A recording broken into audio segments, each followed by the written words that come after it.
Hey everybody, welcome back to my channel. Today we are starting off on this beautiful beach location here. This is Cricut Beach in Jersey, which is one of the Channel Islands situated in between France and the UK.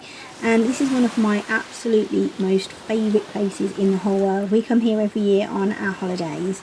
And this year I've been collecting sea glass with the intention of doing some nice crafting projects with it. So I've been collecting all of the sea glass that I could find on the beach, and I've got it all here now ready. And what I'm going to do in this video is show you how I prepare my sea glass ready for jewellery making. So it needs a good old clean and a sort, and I'm going to do that in this video today. So if you are on your jollies at the moment, don't forget, grab some sea glass if you see it on the beach, and then you'll be able to join in with some of the crafting videos that I've got coming soon. So let's get started and jump straight on in.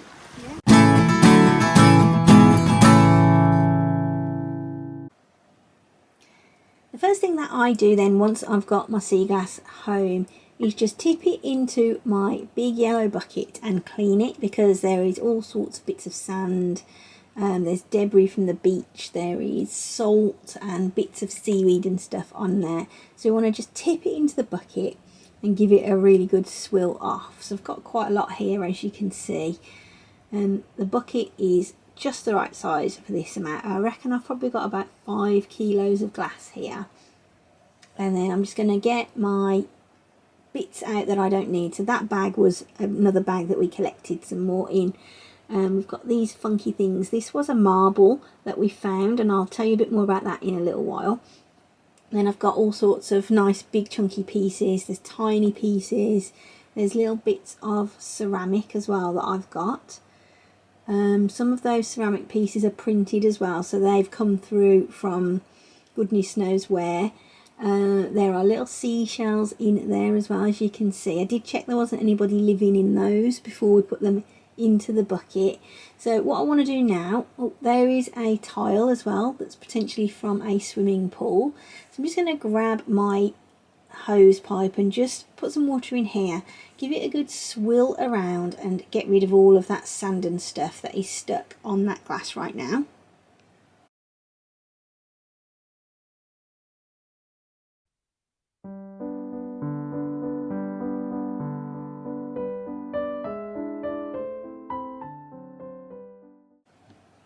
Next I'm just going to grab an old towel. This is one that I use when I'm bathing the dogs, and all I'm going to do is just lie it out onto the table, and then I'm going to just grab a scoop of the glass and all the other bits in my hand and just give it a swirl off in the water, and then pop it onto the table so that it's going to start to dry out. It's impossible to dry each piece individually, so this is actually the best way to do it. So just pop it all onto the table, spread it out nicely onto the towel.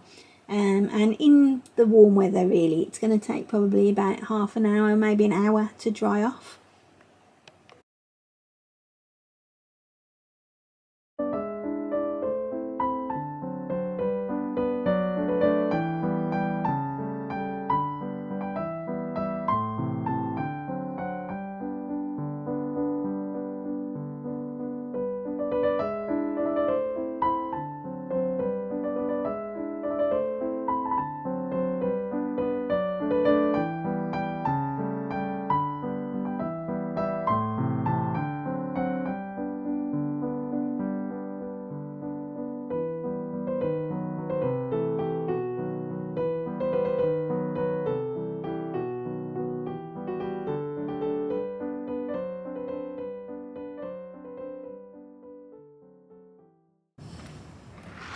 Next, I like to just change my water, so I'm not going to waste any of the water, just tipping it onto the plants in the garden so that gives them some water, and then we can re-swill this out. Just be careful not to tip any of your glass out. Then just grab the hose again and give it another little swill out with some more clean water. Then you'll want to just work on getting the rest of it out onto the towel. There's a couple of really awesome pieces that I found on the beach. I don't know what they are. This was one of them. And we don't know what it is, but if you do, drop me a comment down below. Let me know what you think this could be. The kids obviously thought it was a tooth of some kind, and I mean it could be, but I don't actually know. So if you know, let me know. Just the last few bits to come out now onto the towel. And then you can actually see how much sand I've got left in this bucket. So I'm going to try and get rid of as much of the water as I can. I'm going to actually try and save the sand because it's obviously a memento of our holiday. So I might put it into a little jar or something like that. So this is all the sea glass that I collected on this holiday. There's quite a lot, as you can see, loads of different pieces in different colours. You can see a few really cool pieces that I've got here. I've got these really chunky bits, which I think will make fabulous pendants for jewellery making. And then I've got some really tiny pieces. There's that cool looking toothy thing.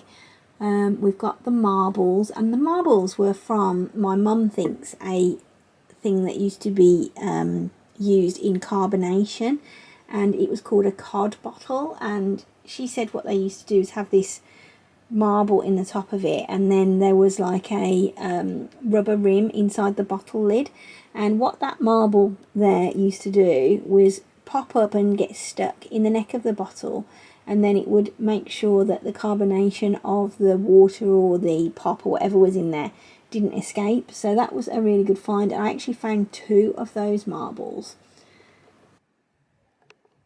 The next thing that I love to do once I have got everything dry and all sorted out is actually sort each colour into its own little punnet, and these are just strawberry punnets that I've had from fruit that we've had at home recently.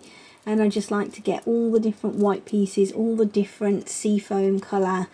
I've got one for brown and then one for the green pieces. So I'm just going to sort all of this into all of the different colours. Which one do you think is going to be the most popular colour out of all of them? That's all the sorting finished now then. So I can reveal that the most popular colour of all of the sea glass that we collected in Jersey this year was actually the sea foam.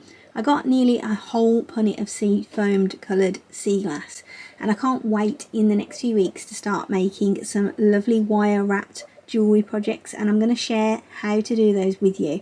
So if you are on holiday at the moment, or you're having last minute trip away somewhere where you can collect some sea glass, definitely do it and give it a good wash like I have in this video, and then you'll be ready in the coming weeks to start watching the videos about how to make some fabulous sea glass jewellery. You're only going to need a few things for those videos.